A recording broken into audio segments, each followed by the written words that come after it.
നമസ്കാരം. മലയാള ഭാഷയും ഭാഷയുടെ സൗന്ദര്യവും നമ്മുടെ വിദ്യാർത്ഥികളിലും യുവജനങ്ങളിലും സർവോപരി സമൂഹത്തിൻ്റെ നാനാ കോണുകളിലും അതിൻ്റെ തന്മയത്വത്തോടുകൂടി എത്തിക്കുന്ന മൈ ടീച്ചർ എന്ന കാര്യപരിപാടിയിലേക്ക് ഒരിക്കൽ കൂടി എല്ലാവരെയും സ്വാഗതം ചെയ്തുകൊള്ളുന്നു. ഒരു മനുഷ്യൻ്റെ ഏറ്റവും വലിയ സമ്പത്താണ് ജീവിതം എന്നത്. ജീവിതം എന്ന സമ്പത്ത്, അതിൽ കൂടിയുള്ള യാത്ര, അതിൽ കൂടിയുള്ള പ്രയാണം ആകുമ്പോൾ അതിൽ ഏറ്റവും കൂടുതൽ വേണ്ടത് എന്താണെന്ന് നമ്മൾ തീർച്ചയായിട്ടും അറിയേണ്ടതുണ്ട്. ആയതുകൊണ്ട് തന്നെ ഒരു വളർന്നു വരുന്ന വിദ്യാർത്ഥിക്ക്, ഏതൊരു പഠിതാവിനും ജീവിത വിജയം ആവശ്യമാണ്. ജീവിത വിജയത്തിനു വേണ്ടി നാം നെട്ടോട്ടം ഓടുമ്പോൾ പലപ്പോഴും തളർന്നു പോകാറുണ്ട്, പ്രത്യേകിച്ച് വിദ്യാർത്ഥികൾ. നമ്മുടെ മനസ്സിൻ്റെ ഉള്ളിലുള്ള ചേതോവികാരം, അതിൽ അധിഷ്ഠിതമായ പഠന പ്രക്രിയ, ഇത് എങ്ങനെയാണ് മുന്നോട്ട് പോകുന്നതെന്ന് നാം ശരിയായ രീതിയിൽ മനസ്സിലാക്കേണ്ടതുണ്ട്. ആയതുകൊണ്ട് തന്നെ മനുഷ്യ മനസ്സിൻ്റെ ഉള്ളിലുള്ള ആത്മവിശ്വാസത്തിൻ്റെ പ്രതീകം തന്നെയാണ് ജീവിത വിജയത്തിന് ഏറ്റവും അഭികാമ്യമായതെന്ന് പറയാൻ സാധിക്കും. എന്തെന്നാൽ ഇന്ന് വരുന്ന യാന്ത്രികമായ ജീവിത സംസ്കൃതിയിൽ, ജീവിത പ്രയാണത്തിൽ നാം പലപ്പോഴും പരാജിതനായും പുറകോട്ട് പോകുമ്പോൾ നാം തേടുന്ന ലക്ഷ്യവും നമ്മുടെ ഉള്ളിൽ അടങ്ങിയിരിക്കുന്ന കർമ്മവും അതിൽ അടങ്ങിയിരിക്കുന്ന ശ്രേഷ്ഠതയും എങ്ങനെയാണ് ധന്യമാക്കുന്നതെന്ന് നാം ചിന്തിക്കേണ്ടതുണ്ട്. ആയതുകൊണ്ട് തന്നെ ഏറ്റവും കൂടുതൽ മാതാപിതാക്കൾ വിദ്യാർത്ഥികൾക്ക് അവരുടെ മനസ്സിൻ്റെ ഉള്ളിൽ ഒരു സമ്പത്തായി കൊടുക്കേണ്ടത് ആത്മവിശ്വാസമാണ്. ആത്മവിശ്വാസത്തിൻ്റെ പ്രതീകം വിദ്യാർത്ഥികളിൽ ഇല്ലെങ്കിൽ, ഉണ്ടാക്കാൻ സാധിച്ചില്ലെങ്കിൽ പലപ്പോഴും തളർന്നു വീഴും എന്നത് സത്യമാണ്. അതിന് ഏറ്റവും അഭികാമ്യമായ രീതി ഏത് എന്ന് പലപ്പോഴും നാം ചിന്തിച്ചിട്ടുണ്ട്, പറഞ്ഞിട്ടുണ്ട്. മാറി വരുന്ന ജീവിത യാത്രയിൽ, പ്രത്യേകിച്ച് ഈ യാന്ത്രികത നിറഞ്ഞ ഒരു ജീവിതത്തിൻ്റെ നെട്ടോട്ടത്തിൽ പലപ്പോഴും നമ്മളുടെ ലക്ഷ്യം അതിൻ്റെ ശരിയായ രീതിയിലുള്ള മാർഗങ്ങളിൽ കൂടിയാണോ പോകുന്നത് എന്നത് ചിന്തിക്കേണ്ടതുണ്ട്.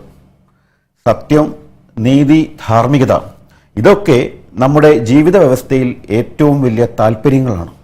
ഈ താല്പര്യത്തിൽ അധിഷ്ഠിതമായ ഒരു ജീവിത സഞ്ചയം നമ്മുടെ ഉള്ളിൽ ഇല്ലെങ്കിൽ, അതിലുള്ള കർമ്മശേഷി നമുക്ക് വളർത്തിയെടുക്കാൻ സാധിച്ചില്ലെങ്കിൽ പലപ്പോഴും നമുക്ക് നമ്മുടെ മാനസികാവസ്ഥയിൽ കിട്ടുന്ന ആ ഒരു സന്തോഷത്തിൻ്റെ ക്രമീകരണം പലപ്പോഴും നഷ്ടപ്പെട്ടു പോകും. മനസ്സിൻ്റെ ഉള്ളിലുള്ള ഒരു ഏകമായ ഒരു ദീപ പ്രോജ്വലനം, ആ ദീപത്തിൽ അടങ്ങിയിരിക്കുന്ന, അതിൽ നിന്ന് നാലു വശത്തും സുഗന്ധമായി പരിലസിക്കുന്ന പ്രകാശമാണ് പലപ്പോഴും നമ്മളുടെ ജീവിതത്തിൽ അർത്ഥവത്തായി നീങ്ങുന്നത്. അതുകൊണ്ട് തന്നെ അടിസ്ഥാനപരമായ വിദ്യാർത്ഥികളോട് പറയാനുള്ളത്, മാതാപിതാക്കൾ ശ്രദ്ധിക്കേണ്ടത്, കുട്ടികൾക്ക്, പ്രത്യേകിച്ച് ഗുരുക്കന്മാരും കുട്ടികൾക്ക് പറഞ്ഞു കൊടുക്കേണ്ടത്, സുഹൃത്തുക്കൾ പറഞ്ഞു കൊടുക്കേണ്ടത്, സമൂഹം അംഗീകരിച്ചു കൊടുക്കേണ്ടത്, ഇതെല്ലാം ഒരു വലിയൊരു കാര്യമായി ഓരോ വിദ്യാർത്ഥിയുടെയും കർമ്മരംഗങ്ങളിലുള്ള ഒരു ദീപമായി, ഒരു പ്രോജ്വലനമായി കാത്തു സൂക്ഷിച്ച് അതിനെ വളർത്തിയെടുക്കാൻ പറ്റാകുന്ന രീതിയിലുള്ള ഒരു മേന്മയുടെ ക്രമീകരണം ഉണ്ടാക്കാൻ സാധിച്ചെങ്കിൽ മാത്രമേ ഒരു വ്യക്തിത്വ നിർമ്മാണത്തിൻ്റെ പൂർണ്ണമായ അവസ്ഥയിലേക്ക് വിദ്യാർത്ഥിയെ കൊണ്ടെത്തിക്കാൻ സാധിക്കുകയുള്ളൂ. അവിടെയാണ് സ്നേഹം. എപ്പോഴും പറയാറുണ്ട്, സ്നേഹം എന്നുള്ള വാക്കിൻ്റെ അർത്ഥം ഒരു വാക്കിൽ മാത്രം ഒതുങ്ങേണ്ട ഒരു ക്രമീകരണമല്ല. അത് ജീവിത വിജയത്തിനു വേണ്ടി അവിഭാജ്യ ഘടകമായ ഏറ്റവും വലിയൊരു അർത്ഥതലങ്ങളിലുള്ള ഏറ്റവും വലിയൊരു ക്രമീകരണമാണ്. അത് മാതാപിതാക്കളിൽ നിന്ന് കിട്ടേണ്ടതുണ്ട്. ആ കിട്ടേണ്ട സ്നേഹം അല്ലെങ്കിൽ വാത്സല്യം, ഇത് കുട്ടികളുടെ ജീവിതത്തെ വാർത്തെടുത്ത് ഒരു ലക്ഷ്യപ്രാപ്തിയിൽ എത്തത്തക്ക രീതിയിലുള്ള ഒരു ചേതന ഉണ്ടാക്കാൻ സാധിക്കുമെങ്കിൽ തീർച്ചയായിട്ടും അവിടെ വിജയം സുനിശ്ചിതമാണ്. അങ്ങനെയുള്ള ഒരു സംസ്കൃതിയിൽ, അങ്ങനെയുള്ള ജീവിതയാത്രയിൽ മാതാപിതാക്കളും വിദ്യാർത്ഥികളും സർവോപരി ഏതൊരു വ്യക്തിയുടെയും അന്തസ്സത്തയിൽ കൂടി മുന്നോട്ട് പോവുകയാണെങ്കിൽ അവിടെ നന്മകൾ വരും, ഒരുമ വരും, സന്മാർഗം വരും, ലോകത്തിന് കൊടുക്കാൻ പറ്റാവുന്ന വലിയൊരു സന്ദേശമാകും. അങ്ങനെ ഒരു സന്ദേശം കൊടുക്കുന്ന വിദ്യാർത്ഥിക്ക്, അങ്ങനെ ഒരു സന്ദേശം കൊടുക്കുന്ന കുടുംബത്തിന്, അങ്ങനെ ഒരു സന്ദേശം കൊടുക്കുന്ന അധ്യാപകന്, ആരുമായിക്കോട്ടെ, നന്മകളുടെ സുഗന്ധം വിരിക്കാൻ പറ്റിയെങ്കിൽ അത് വലിയൊരു മഹനീയമായ കാര്യമാണ്. ആ ചിന്തയിൽ കൂടി എന്നും നമുക്ക് ഒന്നിച്ച് മുന്നോട്ട് പോകാം. ശരി, മലയാള ഭാഷയിൽ നാം പലപ്പോഴും പഴഞ്ചൊല്ലിനെ പറ്റി നാം പറഞ്ഞിട്ടുണ്ട് അല്ലേ? പലപ്പോഴും പല അധ്യായനങ്ങളിൽ പഴഞ്ചൊല്ലിനെ പറ്റി നാം പറഞ്ഞിട്ടുണ്ട്. പഴയ ചൊല്ല്, പഴഞ്ചൊല്ല്. ഇത് പഴയ ചൊല്ലാണെങ്കിലും ഇത് വായ്മൊഴിയിൽ കൂടി നമ്മളെ അർത്ഥവത്താക്കുന്ന അതിൻ്റെ അന്തരാർത്ഥം കൊണ്ട് ജീവിത വിജയത്തിനും ജീവിതത്തിൽ ഒരു കാഴ്ച നൽകുന്നതിനും പലപ്പോഴും സഹായകമാകാറുണ്ട്. അതുകൊണ്ട് തന്നെയാണ് പഴഞ്ചൊല്ല്, പഴയ ചൊല്ല്, പഴമക്കാരുടെ ചൊല്ലെന്നൊക്കെ പറഞ്ഞാൽ പോലും ആ ചൊല്ലിൻ്റെ മാഹാത്മ്യം നിത്യമായ ജീവിതത്തിൽ ഒരു പ്രേരണയാണ്, പ്രേരക ശക്തിയാണ്. കുറേ പഴഞ്ചൊല്ലുകളിൽ കൂടി നമുക്കിന്ന് യാത്ര ചെയ്യാം. വളരെ ലളിതമായ പഴഞ്ചൊല്ല് നാം പലപ്പോഴും പഠിച്ചിട്ടുണ്ട്. എന്നാലും ചില വാക്യങ്ങൾ കൊണ്ട് നിത്യേന നമ്മുടെ ജീവിതത്തിൽ ഉപകരിക്കപ്പെടും. ആ ഉപകാരം നമ്മുടെ നിശ്ചലമായ മനസ്സിനെ ഒരു ഏകാഗ്രത ചിത്തമാക്കും. ഒരു ധന്യമായ അവസ്ഥയിലേക്ക് അതിനെക്കൊണ്ട് എത്തിക്കുവാനും സാധിക്കും. അക്കരെ നിൽക്കുമ്പോൾ ഇക്കരെ പച്ച, വളരെ ലളിതമായിട്ടുള്ള ഒരു പഴഞ്ചൊല്ലാണ്. നമ്മൾ ധാരാളം കേട്ടിട്ടുണ്ട് അല്ലേ? അക്കരെ നിൽക്കുമ്പോൾ ഇക്കരെ പച്ച. നമുക്ക് നല്ല ഒരു രീതിയിൽ, ധന്യമായ രീതിയിലുള്ള ഒരു ജീവിത ക്രമീകരണം ഉള്ള ഒരവസ്ഥ നമുക്കുണ്ടെങ്കിൽ, സന്തോഷമുണ്ടെങ്കിൽ, പലപ്പോഴും നമ്മൾ കൂടുതൽ സന്തോഷത്തിലും തേടിപ്പോകുമ്പോൾ, കൂടുതൽ ജീവിത വിജയത്തിനു വേണ്ടിയുള്ള യാത്ര ഒന്നും കൂടി മേന്മയായിട്ട് മുന്നോട്ട് പോകുമ്പോൾ, അതിൽ അധിഷ്ഠിതമായിട്ട് ഇതിൽ കവച്ചുവെച്ച് ഇതിനേക്കാട്ടിലും വലിയൊരു രീതിയിലുള്ള ഒരു സന്ദേശം നമ്മുടെ ജീവിതത്തിൽ വന്നു ചേരുമോ എന്ന് ചിന്തിച്ച് മുന്നോട്ട് പോകുമ്പോൾ പലപ്പോഴും ചിലപ്പോൾ പരാജയപ്പെടും, ചിലപ്പോൾ നമുക്ക് ലക്ഷ്യപ്രാപ്തിയിൽ എത്തിക്കാൻ സാധ്യമാവില്ല. അതുകൊണ്ട് തന്നെ അതിൻ്റെ കൂടെ തന്നെ പറയാറുണ്ട്, മുറ്റത്തെ മുല്ലയ്ക്ക് മണമില്ല എന്ന് പറയാറുണ്ട്. അതുകൊണ്ട് നമ്മുടെ ഉള്ളിലുള്ള കഴിവിനെ, നമ്മുടെ ഉള്ളിലുള്ള ധന്യമായ അവസ്ഥയെ നാം മനസ്സിലാക്കുമ്പോഴും അതിൽ പൂർണ്ണമായ ഒരു സന്തോഷം അതിൽ കണ്ടെത്തുകയും ആ സന്തോഷത്തിൽ കൂടി നിത്യമായ ജീവിത രീതിയെ ക്രമീകൃതപ്പെടുത്താനും സാധിക്കുമെങ്കിൽ പലപ്പോഴും നല്ലതാണ്. ലക്ഷ്യം നല്ലതാണ്, ഉദ്ദേശശുദ്ധി നല്ലതാണ്. എന്നിരുന്നാലും നമ്മളുടെ മുറ്റത്ത് നല്ല മുല്ല ഉണ്ടെന്ന് വെക്കുക. ആ മുല്ലയിലെ ഗന്ധം നാം അനുഭവിക്കുന്നു. ആ മുല്ല കൊണ്ട് നമ്മുടെ ചുറ്റുമുള്ള ആ വാസനാ ക്രമീകരണം കൊണ്ട് ആ വീട് തന്നെ ധന്യമായി, അതിൻ്റെ വായു സഞ്ചാരം കൊണ്ട് തന്നെ ധന്യത ആർജിക്കുന്നുവെന്ന് നമുക്ക് മനസ്സിലാക്കാൻ സാധിക്കും. ഇങ്ങനെ പല രീതിയിൽ സൗകുമാര്യങ്ങളോട് കൂടിയുള്ള പ്രതിഭാസം നമ്മളുടെ ജീവിതക്രമത്തിൽ ഉണ്ടാകുമ്പോൾ നാം പലപ്പോഴും അതിനെ മനസ്സിലാക്കാതെ മറ്റെന്തിനോ തേടിപ്പോകുമ്പോൾ നമ്മുടെ ഉള്ളിലുള്ള, നമ്മുടെ മുറ്റത്തുള്ള, നമുക്ക് ആർജിച്ചെടുക്കാൻ പറ്റാവുന്ന പല കാര്യങ്ങൾ അതിൽ നിന്ന് ആർജിച്ചെടുക്കാതെ മുന്നോട്ട് പോകുമ്പോൾ പലപ്പോഴും ധന്യത നേടിക്കാണാറില്ല പലപ്പോഴും. അതുകൊണ്ട് നാം എപ്പോഴും മനസ്സിലാക്കേണ്ടത് മുറ്റത്തെ മുല്ലയ്ക്ക് മണമുണ്ടെന്ന് മനസ്സിലാക്കണം. അതുപോലെ അക്കരെ നിൽക്കുമ്പോൾ ഇക്കരെ പച്ച എന്ന് തോന്നുന്ന ഒരു മാനസികാവസ്ഥയിൽ പലപ്പോഴും നാം ശരിയായ രീതിയിൽ മുന്നോട്ട് പോകാൻ സാധിക്കാറില്ല എന്നതാണ് വാസ്തവം. അതുപോലെ അംഗവും കാണാം താളിയും മുടിക്കാം, വളരെ പേരുകേട്ട ഒരു പഴഞ്ചൊല്ലാണ്. അംഗവും, കുട്ടികൾ കേൾക്കേണ്ടതാണ്, അംഗവും കാണാം താളിയും മുടിക്കാം, ഒരു വെടിക്ക് രണ്ട് പക്ഷി എന്ന് പറയുന്ന ആ ഒരു പ്രകൃതം തന്നെയാണ് ഇവിടെ. അതായത് ഒരേ സമയം രണ്ട് കാര്യം സാധിക്കുക എന്നാണ് ഇതിൻ്റെ അർത്ഥം. ഒരേ സമയം രണ്ട് കാര്യങ്ങൾ സാധിക്കുക. നമ്മളുടെ മാനുഷികമായ അവസ്ഥയിൽ മനുഷ്യൻ്റെ മനസ്സിൽ എപ്പോഴും തോന്നാവുന്ന ഒരു കാര്യമാണ് സാധാരണയായി ഒരേ സമയം പല കാര്യങ്ങൾ സാധിക്കാനാണ് നാം ഇന്ന് നെട്ടോട്ടം ഓടുന്നത് അല്ലേ? പല കാര്യങ്ങൾ വളരെ പെട്ടെന്ന് സാധിക്കുമ്പോൾ ജീവിതത്തിന് വിജയം സാധിക്കും എന്നത് നാം ചിന്തിച്ച് മുന്നോട്ട് പോകുന്നു. ശരി, ആയിക്കോട്ടെ. എന്നാലും ഒരു കാര്യം കൃത്യമായി ചെയ്ത് അതിൽ നിന്ന് മറ്റു കാര്യങ്ങളിലേക്ക് പോകുമ്പോൾ ഒന്നും കൂടി അതിൻ്റെ മനോഹാരിത കൂടും, ഒന്നും കൂടി ദൃഢത വരികയും ചെയ്യും എന്നത് നാം മനസ്സിലാക്കണം. അപ്പോൾ ഒരേ സമയത്ത് രണ്ട് കാര്യം സാധിക്കുക എന്നുള്ള ആ ഒരു ചിന്ത, അതിൽ ധന്യതയുണ്ടെങ്കിൽ, അതിൽ ശ്രേഷ്ഠതയുണ്ടെങ്കിൽ, അത് ദൃഢതയുണ്ടെങ്കിൽ തീർച്ചയായിട്ടും മുന്നോട്ട് പോകാം. അങ്ങനെയുള്ള ഒരു ചിന്തനം നാം എപ്പോഴും ഉൾക്കരുത്ത് ആകേണ്ടതാണ്.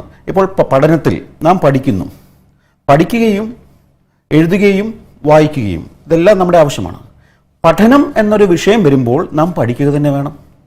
ആ പഠനം എന്നുള്ള വിഷയത്തിൽ കൂടി നാം പഠിച്ചില്ലെങ്കിൽ അതിൻ്റെ അർത്ഥതലം പൂർണ്ണമാകില്ല. വായനയുടെ സംസ്കാരം വരുന്നു. വായനയുടെ സംസ്കാരം വരുന്ന സമയത്ത് വായനയിൽ കൂടി നമുക്ക് ലഭിക്കാവുന്ന അർത്ഥതലങ്ങൾ വളരെ വലുതാണ്. പഠിക്കുന്നത് പല രീതിയിലാണ്. കേട്ടു പഠിക്കുന്നുണ്ട്, അധ്യാപകൻ പഠിപ്പിക്കുന്നുണ്ട്, മാതാപിതാക്കൾ പഠിപ്പിക്കുന്നുണ്ട്. അങ്ങനെ അറിവുള്ളവർ നമുക്ക് പല ഉപദേശങ്ങൾ പറയാറുണ്ട്. ഇങ്ങനെ പല രീതിയിലുള്ള കാര്യങ്ങൾ നമുക്ക് ജീവിതത്തിൽ വരാറുണ്ട്. അപ്പോൾ ഒരേ സമയത്ത് ഒരു കാര്യം ദൃഢമായി മനസ്സിലാക്കി ഉൾക്കരത്തോടുകൂടി മുന്നോട്ടുള്ള പ്രയാണം അതിൽ വന്നെങ്കിൽ തീർച്ചയായിട്ടും അവിടെ വിജയം എന്നുള്ള ആപ്ത ചിന്തയുടെ പ്രതീകം ദൃഷ്ടിപഥത്തിൽ കൂടി ലോകത്തിൻ്റെ മുന്നിൽ കാഴ്ചവെക്കാൻ സാധിക്കും മനോഹരമായിട്ട്. ആ മനോഹാരിതയാണ് സുഗന്ധം, ആ മനോഹാരിതയാണ് പ്രകാശം എന്നത് നാം മനസ്സിലാക്കേണ്ടതുണ്ട്. അതുപോലെ തന്നെ അടിതെറ്റിയാൽ ആനയും വീഴും. വളരെ പേരുകേട്ട ഒരു പഴഞ്ചൊല്ല്, അടിതെറ്റിയാൽ ആനയും വീഴുമില്ലേ. വിദ്യാർത്ഥികൾ, പ്രത്യേകിച്ച് കൊച്ചുകുട്ടികൾ ശ്രദ്ധിക്കേണ്ട ഒരു പഴഞ്ചൊല്ല്, അടിതെറ്റിയാൽ ആനയും വീഴും. നമ്മൾ ഓരോ ചുവടും എടുത്തു വെക്കേണ്ടത് ശ്രദ്ധാപൂർവമായിരിക്കണം. ഏതൊരു കാര്യം ശ്രദ്ധയായിട്ട് നമ്മൾ ചെയ്തെങ്കിൽ അതിന് നല്ലൊരു പര്യവസാനം ഉണ്ടാവും. അപ്പം ശ്രദ്ധ തന്നെയാണ് പഠനം എന്ന് പറയും നമ്മൾ. പഠനം എന്ന ശ്രദ്ധയാണ്, ശരി.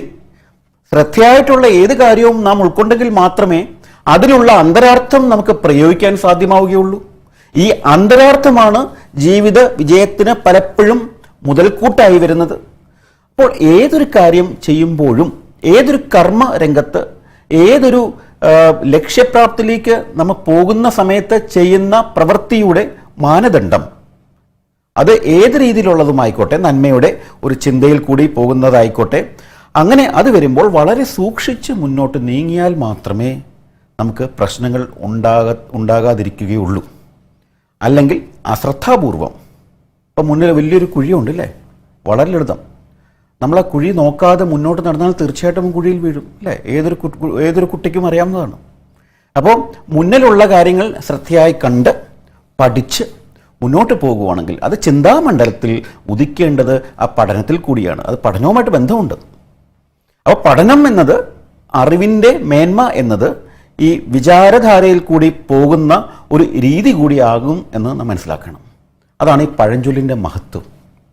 വായ്മൊഴിയിൽ നമുക്ക് കിട്ടിയ ഈ പഴഞ്ചൊല്ല്, മലയാളത്തിൽ കിട്ടിയ ഈ മഹത്തായ പഴഞ്ചൊല്ലിൻ്റെ സവിശേഷത പ്രത്യേകിച്ചും ജീവിതത്തിന് നല്ല ഒരു ജീവിതത്തിലുള്ള സമസ്യകളെ ദൂരീകരിക്കാനുള്ള ഒരു കർമ്മമാണെന്ന് പറയാം, ഒരു പ്രക്രിയയാണ്. ആ സമസ്യകളിൽ നിന്ന് നാം എങ്ങനെ രക്ഷപ്പെടേണ്ടതെന്ന് പലപ്പോഴും ചിന്തിക്കുമ്പോൾ, ഈ സമസ്യയിൽ കൂടി പോകുന്ന സമയത്ത് വീണ്ടും പ്രശ്നാധിഷ്ഠിതമായ ജീവിതക്രമത്തിലേക്ക് നാം വരുമ്പോൾ നാം പലപ്പോഴും പകച്ചു നിൽക്കാറുണ്ട്. അറിവ് എന്നത് പകച്ചു നിൽക്കൽ മാത്രം ആയിട്ട് ഒതുങ്ങിക്കൂടുന്ന ഒരു ജീവിതക്രമത്തിലേക്ക് വരുമ്പോൾ ഇങ്ങനെയുള്ള പഴഞ്ചൊല്ലുകൾ അത് ചിന്താമണ്ഡലത്തിൽ കൂടി ഉദിച്ച് ജീവിതത്തിലേക്ക് വരുമ്പോൾ അത് വളരെ ശ്രേഷ്ഠമായ ഒരു അനുഭവത്തിൽ കൂടിയുള്ള ഒരു ലക്ഷ്യപ്രാപ്തി നമ്മളുടെ മനസ്സിലും ജീവിത പാതയിലും നിത്യമായി തരും എന്നത് യാതൊരു തർക്കവുമില്ല.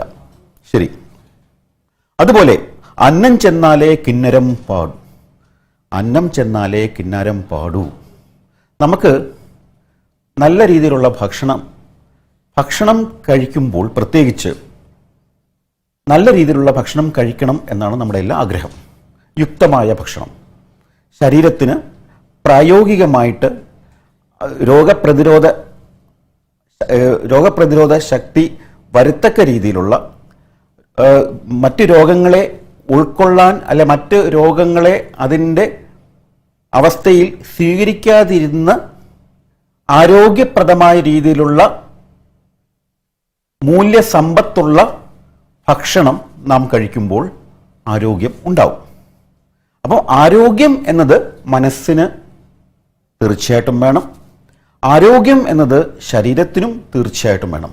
ഈ രണ്ട് കാര്യങ്ങളും പരസ്പര പൂരകങ്ങളാണ്. അപ്പോൾ ഈ ആരോഗ്യം എന്നത് മനസ്സിൻ്റെ അവസ്ഥയാണ്. മനസ്സിൻ്റെ അവസ്ഥ എങ്ങനെ വരും? അത് ശരീരത്തിന് നന്നായിട്ട് ശരിയായ രീതിയിലുള്ള ഒരു ഭക്ഷണക്രമത്തിൽ അധിഷ്ഠിതമായിട്ടുള്ള ഒരു തീർത്ഥമായ ഒരു സൗഭാഗ്യമായ അവസ്ഥ ഉണ്ടെങ്കിൽ മാത്രമേ സാധിക്കുകയുള്ളൂ.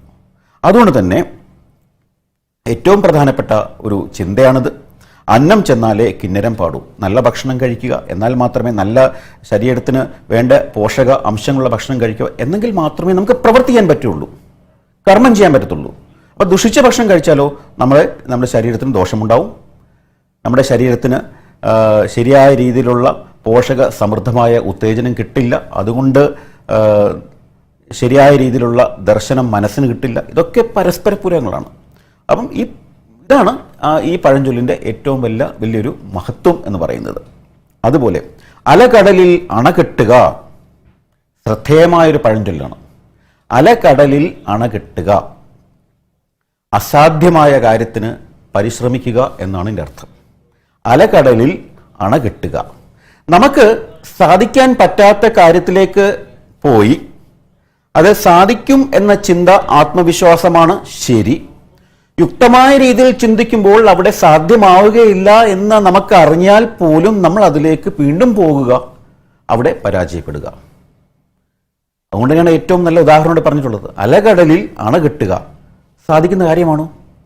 അലകടലിൽ തിരമാല നന്നായി വരുന്നു, ആ തിരമാലയിൽ അടിയൊഴുക്ക് ധാരാളമുണ്ട്, നിത്യമായിട്ട് ജലാംശം അവിടെ നിൽക്കുന്നില്ല, അവിടെ എങ്ങനെ നമുക്ക് അണ കിട്ടും? വലിയൊരു പ്രശ്നമാണ്. ഞാൻ പറയുന്നത് ഇന്നത്തെ ശാസ്ത്രയുഗത്തിൽ ഇതൊക്കെ മാറ്റം വന്നിട്ടുണ്ടെങ്കിലും വലിയൊരു ഇങ്ങനത്തെ ഒരു രീതിയിൽ, ഇങ്ങനത്തെ ഒരു അവസ്ഥയിൽ നമുക്ക് ചെയ്യാൻ പറ്റാവുന്ന കാര്യങ്ങൾ യുക്തമായി ചെയ്യാൻ പറ്റാവുന്ന രീതിയിലാണെങ്കിൽ മാത്രമേ അതുകൊണ്ട് നമ്മളുടെ മനസ്സും ശരീരവും അർപ്പണം ഉണ്ടാക്കാവൂ. ആ അർപ്പണം ശരിയായ രീതിയിൽ ഇല്ലെങ്കിൽ അവിടെ പലപ്പോഴും പരാജയം സംഭവിക്കാം എന്ന അർത്ഥതലങ്ങളാണ് ഇവിടെ ഉള്ളത്. അഴകുള്ള ചക്കയിൽ ചുളയില്ല, അഴകുള്ള ചക്കയിൽ ചുളയില്ല, വളരെ എളുപ്പമായി നമുക്ക് മനസ്സിലാക്കാൻ പറ്റാവുന്നതാണ്. അതായത് പുറമോടി കണ്ട് മാത്രം ഭ്രമിച്ച് നമുക്ക് ആ പുറമോടി മാത്രമാണ് പൂർണ്ണത എന്ന് ചിന്തിച്ച് അതുകൊണ്ട് ഒരു നിലവാരം, അതുകൊണ്ട് ഒരു പൂർണ്ണമായ സൗഭാഗ്യം, അതുകൊണ്ടല്ല പൂർണ്ണമായ അവസ്ഥ നമ്മളുടെ ചിന്താമണ്ഡലത്തിൽ കൊണ്ടുവരാൻ സാധ്യമാവുകയില്ല. അത് പുറമോടി കണ്ട് ഭ്രമിക്കരുത് എന്നാണ് അതിൻ്റെ ഒരു ആപ്തചിന്ത. മനസ്സിലെ സ്നേഹം ഏറ്റവും പ്രധാനമാണ്. അപ്പം അഴകുള്ള ചക്കയിൽ, നമ്മൾ വെളിയിൽ കാണുന്ന ചക്കയ്ക്കകത്ത് ഏത് രീതിയിലാണ്, എങ്ങനെയാണ് എന്ന് നമുക്ക് മനസ്സിലാക്കാൻ സാധ്യമാവുകയില്ല. ആ ചുളക്ക് കേടുണ്ടോ? അപ്പോൾ ഇങ്ങനെ ഏതൊരു രീതിയിലും നമ്മൾ നിത്യമായിട്ട് ഉപയോഗിക്കാൻ പറ്റാവുന്ന പഴഞ്ചൊല്ലുകൾ, അതിൻ്റെ അർത്ഥതലങ്ങൾ നമ്മൾ മനസ്സിലാക്കുവാണെങ്കിൽ നമുക്ക് പല സമസ്യകളിൽ നിന്നും അതിന് ഉത്തരം കിട്ടും എന്നത് സത്യം തന്നെ. ആനവായിൽ അമ്പഴങ്ങ കേട്ടുകാണും. ആനവായിൽ അമ്പഴങ്ങ, ആനയുടെ വലിയ വായിൽ ഒരു അമ്പഴങ്ങ, അതായത് ഒന്നുമാവില്ല. കാര്യം അമ്പഴങ്ങ ചെറുതാണ്. അതിൻ്റെ ഒരു പൊരുൾ എന്ന് പറയുന്നത് സന്ദർഭത്തിന് യോജിക്കാത്തത് എന്നർത്ഥം. ആനവായിൽ അമ്പഴങ്ങ എന്ന ആ പഴഞ്ചൊല്ലിൻ്റെ പൊരുൾ എന്ന് പറയുന്നത് സന്ദർഭത്തിൽ യോജിക്കാൻ പറ്റാവുന്നത്. ഒരു ആനയ്ക്ക് നമുക്ക് അമ്പഴങ്ങ അത് കൊടുത്തു കഴിഞ്ഞാൽ തീർച്ചയായിട്ടും അതുകൊണ്ട് ആ ആനയ്ക്കൊന്നും ആകില്ല, അല്ലേ? ഭക്ഷണക്രമേണ ഒന്നും ആകില്ല എന്ന് പറയുന്നത് പോലെ തന്നെയാണ് നമ്മൾ സന്ദർഭത്തിനൊത്ത്, ഏതൊരു സന്ദർഭത്തിന് യോജിക്കാത്ത രീതിയിലുള്ള പ്രവർത്തനം, സന്ദർഭത്തിന് യോജിക്കാത്ത രീതിയിലുള്ള ചിന്ത, സന്ദർഭത്തിന് യോജിക്കാത്തുള്ള ശരിയായ രീതിയിലുള്ള ലക്ഷ്യം എന്നിവ കരുതിക്കഴിഞ്ഞാൽ അവിടെ പലപ്പോഴും പരാജയമാണ് ഉണ്ടാകുക എന്നത് സത്യം. ആരംഭശൂരത്വം, പല എഴുത്തുകളിൽ നാം കണ്ടു. ആരംഭശൂരത്വം, ഒരു കാര്യം നമ്മൾ ചിന്തിക്കുമ്പോൾ അത് ചെയ്തു കൂട്ടണം എന്നത് നമ്മളുടെ ജീവിതത്തിൽ നിത്യമായി ഉണ്ടാവാറുണ്ട് അല്ലേ? ഒരു കാര്യം ലക്ഷ്യം എന്നത് ഞാൻ നേരത്തെ പല അധ്യയനങ്ങൾ പറഞ്ഞൊരു കാര്യമാണ്. മനസ്സിനുള്ളിലുള്ള ഒരു ഇരുത്തം എന്ന് പറയുന്നത്, മനസ്സിൻ്റെ ഉള്ളിലുള്ള ഏകാഗ്രത എന്ന് പറയുന്നത്, ഇതെല്ലാം നമ്മുടെ ലക്ഷ്യസ്ഥാനത്തേക്ക് കൊണ്ടുപോകുന്ന കാര്യങ്ങളാണ്. നമുക്ക് ശരിയായി മനസ്സിലാക്കാവുന്ന കാര്യമാണ്. അപ്പം ഈ തുടക്കത്തിൽ നമ്മളുടെ ഏതൊരു കർമ്മത്തിനും തുടക്കത്തിൽ ഏതൊരു കാര്യത്തിനും നമ്മൾ ശരിയായ രീതിയിൽ പ്രവർത്തിക്കും. ഏതൊരു കാര്യത്തിൽ പ്രവർത്തിച്ചാൽ പോലും ആ തുടക്കത്തിൽ മാത്രം ആ പ്രവർത്തന ശകലത്തിൽ കൂടി മുന്നോട്ട് പോയി കുറച്ച് കഴിഞ്ഞ് അതിൽ നിന്ന് മാറിയാൽ അത് വേണ്ട എന്ന് വെച്ച് കഴിഞ്ഞാൽ നമ്മളുടെ ലക്ഷ്യമില്ലാതാകും. അപ്പം ഈ ആരംഭശൂരത്വം എന്ന ഒരു ചിന്ത, ഒരു ദർശനം അവിടെയാണ് പ്രാധാന്യമുള്ളത്. ആ പ്രാധാന്യമുള്ള ആ ചിന്ത നമ്മളുടെ നിത്യമായ വ്യക്തിത്വ ജീവിതത്തിന് ഉപയുക്തമായ രീതിയിലുള്ള ഒരു ക്രമീകൃത വ്യവസ്ഥയാണ്. ഒരു വിദ്യാർത്ഥി ഏതൊരു കാര്യത്തിലേക്ക് നമ്മൾ പഠനമായാലും വായനയായാലും നമുക്ക് ഇത് പൂർത്തിയാക്കണം എന്ന ചിന്തയിൽ കൂടി മാത്രം മുന്നോട്ട് പോകുമ്പോൾ, ഇത് വായിക്കാൻ വേണ്ടി ഒന്ന് ആ കർമ്മം ചെയ്യുക, അല്ലെങ്കിൽ ആ താൽക്കാലിക പഠനത്തിന് വേണ്ടി മാത്രം ആ കാര്യം സാധിക്കുക എന്നൊക്കെ ചിന്തയിൽ മാത്രം പോകുകയാണെങ്കിൽ, അല്ലെങ്കിൽ ഏതൊരു കർമ്മത്തിൽ നമ്മൾ ആ കർമ്മത്തിൽ താൽക്കാലിക പ്രതിഭാസം മാത്രമായി മാറുക എന്നിവ നമുക്ക് ലക്ഷ്യത്തിൽ എത്താത്ത രീതിയിലുള്ള ഒരു അവസ്ഥയായി മാറും. അപ്പോൾ ആരംഭശൂരത്വം എന്നത് ആ ഒരു അവസ്ഥയെ കുറിക്കുന്ന താൽക്കാലിക പ്രതിഭാസം മാത്രമായി മാറുകയാണ് പലപ്പോഴും. അങ്ങനെയുള്ള അവസ്ഥ നമ്മളുടെ ജീവിതത്തിൽ പലപ്പോഴും തോൽവിയിലേക്ക് എത്തും, തോൽവിയിലേക്ക് അതിനെ നയിക്കും എന്നുള്ളത് കൊണ്ട് ആ ചിന്താഗതി നമ്മളുടെ ജീവിത വിജയത്തിനോ പഠനത്തിനോ മറ്റേത് പ്രവൃത്തിക്കോ ഒരു ലക്ഷ്യമായി പോയി കഴിഞ്ഞാൽ, അതിൻ്റെ പര്യവസാനം വേണം എന്നത് നാം ചിന്തിച്ചു കഴിഞ്ഞാൽ അവിടെ ഉണ്ടാകും എന്നുള്ളത് യാഥാർത്ഥ്യം. അപ്പോൾ നേരത്തെ ഒന്നുകൂടി പറഞ്ഞു, അലകടലിൽ അണ കെട്ടുക എന്ന് പറയുന്നത് പോലെ തന്നെ അതുമായിട്ട് വളരെ ബന്ധപ്പെട്ട ഒരു ചിന്തയാണ് ഇവിടെ ഞാൻ പറഞ്ഞത്. അതുപോലെ ഇരുന്നിട്ട് കാല് നീട്ടണം പ്രസക്തമായൊരു ചിന്തയാണ്. വളരെ ശ്രേഷ്ഠമായ 2 പദങ്ങളാണിത്. ഇത് പഴഞ്ചൊല്ല്, മലയാളത്തിൻ്റെ ഒരു പഴഞ്ചൊല്ല് നമ്മളൊന്ന് ആലോചിച്ച് നോക്കൂ. എത്ര ചിന്തനീയമാണ്. നമ്മുടെ ജീവിതത്തിന് ഒരു പ്രകാശം കൊടുക്കുന്ന ചിന്തയാണിതൊക്കെ. ഇരുന്നിട്ട് കാലു നീട്ടണം. ഏതൊരു കാര്യവും ചെയ്യുമ്പോൾ അതിൽ ഒരു അടിസ്ഥാനം ഉണ്ടായിട്ട് ശേഷം മാത്രമേ നമ്മൾ അടുത്ത കർമ്മത്തിലേക്ക് പോവുകയുള്ളൂ. ഒന്ന് വളരെ ലളിതമായി ചിന്തിച്ചു, ഇരിക്കാതെ നമ്മൾ കാല് നീട്ടിയാൽ എന്ത് സംഭവിക്കും? ഇരിക്കാതെ കാല് നീട്ടിയാൽ എന്ത് സംഭവിക്കും? വീഴും. എല്ലാവർക്കും അറിയാം. അതുകൊണ്ട് തന്നെ ഒരു കാര്യത്തിൻ്റെ അടിസ്ഥാനം മനസ്സിലുണ്ടാക്കിയതിന് ശേഷം അതിനുശേഷമുള്ള ഒരു രീതി നമ്മളിലേക്ക് എങ്ങനെയാണ് വരേണ്ടത്, എങ്ങനെയാണ് മുന്നോട്ട് കൊണ്ടുപോകേണ്ടതെന്ന് ചിന്തിക്കുക, അതിനുശേഷം ആ പ്രവൃത്തി ചെയ്യുക. എന്നാൽ മാത്രമേ അവിടെ വിജയം ഉണ്ടാകുകയുള്ളൂ. ഈ പഴഞ്ചൊല്ലുകൾ വിദ്യാർത്ഥികൾക്ക് വളരെ സഹായകമാണ്. മാതാപിതാക്കൾ പ്രത്യേകിച്ച് ഈ പഴഞ്ചൊല്ലുകളുടെ ആപ്തചിന്തയും ഈ പഴഞ്ചൊല്ലുകളുടെ ദർശനവും പറഞ്ഞു കൊടുക്കേണ്ടത് അത്യാവശ്യമാണ്. ഗുരുക്കന്മാരും അതിലേക്കുള്ള അധിഷ്ഠിതമായ ഒരു പ്രവണത, അതിൽ അധിഷ്ഠിതമായ ഉദാഹരണ സഹിതമുള്ള കഥകളോടുകൂടിയുള്ള ഒരു പ്രവർത്തന ശകലം ഉണ്ടാക്കിയെടുത്താൽ തീർച്ചയായിട്ടും പല കാര്യങ്ങൾക്കും ഉത്തരം കിട്ടും എന്നുള്ളതിലും യാതൊരു തർക്കവുമില്ല. ഇല്ലായ്മ വന്നാലും വല്ലായ്മയരുത്. പലപ്പോഴും മനുഷ്യ സഹജമാണ് ഒരു ചെറിയ പ്രശ്നം വരുമ്പോൾ തളർന്നു പോകുന്നത്, അല്ലേ? പ്രത്യേകിച്ച് വിദ്യാർത്ഥികൾക്ക് ഇന്ന് ഏറ്റവും കൂടുതൽ കണ്ടുവരുന്ന ഇത് പലരുടെയും മുഖത്തിലും മനസ്സിലും കണ്ടുവരുന്നൊരു കാര്യമാണ്. ചെറിയ പ്രശ്നങ്ങൾ വരുമ്പോൾ, അസഹനീയമായ ചെറിയ കാര്യങ്ങൾ വരുമ്പോൾ പലപ്പോഴും തളർന്നു പോകുന്നത് എപ്പോഴാണ്? നമ്മളെ മനസ്സിൻ്റെ ആരോഗ്യം ക്ഷയിക്കുമ്പോഴാണ്. മനസ്സിൻ്റെ ആരോഗ്യം, ഈ പഴഞ്ചൊല്ലിൻ്റെ ഇത്രയും കാര്യങ്ങൾ പറഞ്ഞപ്പോഴും ഓരോ കാര്യത്തിനും ഉത്തരമുണ്ട്. മനസ്സിൻ്റെ ആരോഗ്യം ക്ഷയിക്കുകയാണെങ്കിൽ നമുക്കൊരിക്കലും വിജയിക്കാൻ സാധ്യമാവുകയില്ല. മനസ്സിൻ്റെ ആരോഗ്യം ക്ഷയിക്കുകയാണെങ്കിൽ ഒരിക്കലും വിജയം സാധിക്കില്ല. വിജയത്തിലേക്ക് നമുക്ക് എത്താൻ സാധിക്കില്ല. വിദ്യാർത്ഥികൾക്ക് ഏറ്റവും പ്രധാനപ്പെട്ട ഒരു നിർദ്ദേശമാണത്. അതുകൊണ്ട് തന്നെ പ്രശ്നാധിഷ്ഠിതമായിട്ടുള്ള ചിന്ത, പഠനത്തിൽ ബുദ്ധിമുട്ടുകൾ വരും. പഠനത്തിൽ ബുദ്ധിമുട്ട് വരുമ്പോൾ അതിൽ അടങ്ങിയിരിക്കുന്ന ചേതന വ്യാപകമാവില്ല, അതിലൊരു സൗന്ദര്യം വരികയില്ല. അപ്പോഴൊക്കെ നാം എന്ത് ചെയ്യും?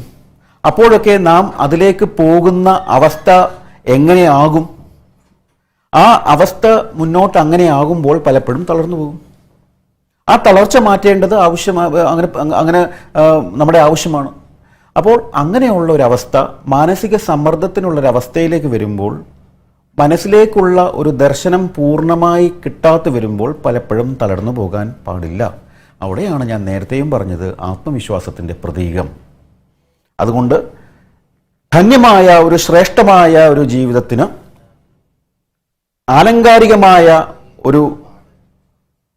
ഒരു പരിവേഷം, മനസ്സിനൊരു അലങ്കാരം വേണം. അത് ഞാൻ പറയാറുണ്ട്. മനസ്സൊരു സംഗീതമാകണം.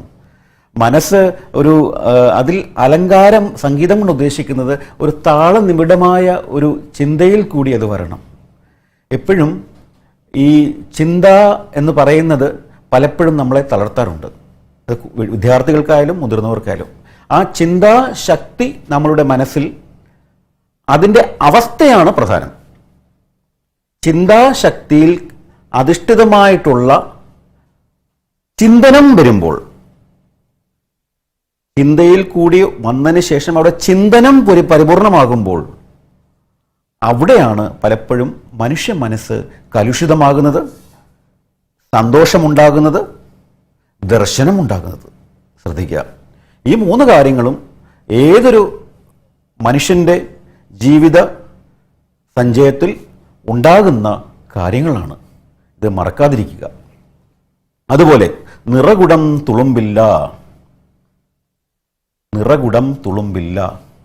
അത് വളരെ ഇതിൻ്റെ അർത്ഥം എന്ന് പറയുന്നത് വിദ്യ പോലെയാണ്. അറിവ് എന്നത് ലോകത്തിലെ ഏറ്റവും ശ്രേഷ്ഠമായ അനുഭവമാണ്, കാര്യമാണ്.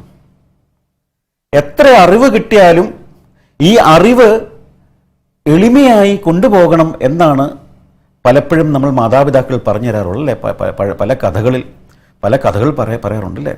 എളിമ എന്നത് ഏറ്റവും പ്രധാനപ്പെട്ട ഒരു കാരണമാണ് ജീവിതത്തിന് സന്തോഷമുണ്ടാക്കാൻ. പലപ്പോഴും എളിമ എന്നത് നാം ചിന്തിക്കും, എളിമ കൊണ്ട് ഇന്നത്തെ യാന്ത്രികമായ യുഗത്തിൽ ജീവിക്കാൻ സാധ്യമാവുകയില്ലല്ലോ. പക്ഷേ അറിവ് എന്ന അംശം അതിലേക്ക് കൂടുതൽ വരുമ്പോൾ, എളിമ എന്ന നിത്യജീവിതത്തിൽ കൊണ്ടുവരുമ്പോൾ, അത് പ്രായോഗികമായി ജീവിത വ്യവസ്ഥയിൽ കൊണ്ടുവരുമ്പോൾ, മറ്റെല്ലാ കാര്യങ്ങളും കാണുക എന്ന അവസ്ഥയിൽ വന്നതിന് ശേഷം മറ്റെല്ലാ കാര്യങ്ങളും പഠിക്കുന്നതിനോട് കൂടി തന്നെ വൈയക്തികമായ എളിമ പലപ്പോഴും നമുക്ക് ഗുണം ചെയ്യും. ആ എളിമ ഉണ്ടെങ്കിൽ മാത്രമേ ബഹുമാനമുണ്ടാവൂ. ബഹുമാനമുണ്ടെങ്കിൽ മാത്രമേ വ്യക്തിത്വ നിർമ്മാണം ഉണ്ടാവൂ. വ്യക്തിത്വ നിർമ്മാണം ഉണ്ടെങ്കിലേ കുടുംബത്ത് ഒരു സന്തോഷമുണ്ടാവൂ. കുടുംബത്തിലൊരു സന്തോഷമുണ്ടാകിൽ മാത്രമേ നമുക്ക് സമൂഹത്തിനൊരു ദാർശനിക സ്വഭാവം കൊടുക്കാൻ സാധ്യമാവുകയുള്ളൂ. ഇത്രയും കാര്യങ്ങളാണ് എൻ്റെ ഒരു സത്ത. ലാളിത്യം പ്രധാനമാണ്, ചിന്ത പ്രധാനമാണ്. ഇതെല്ലാം ഇതിൻ്റെ ഭാഗധേയങ്ങളാണ്. മനസ്സിലാക്കുക. മുഖം മനസ്സിൻ്റെ കണ്ണാടി, ഇത് വേറൊരു പഴഞ്ചൊല്ല് കേട്ടിട്ടുണ്ടല്ലേ?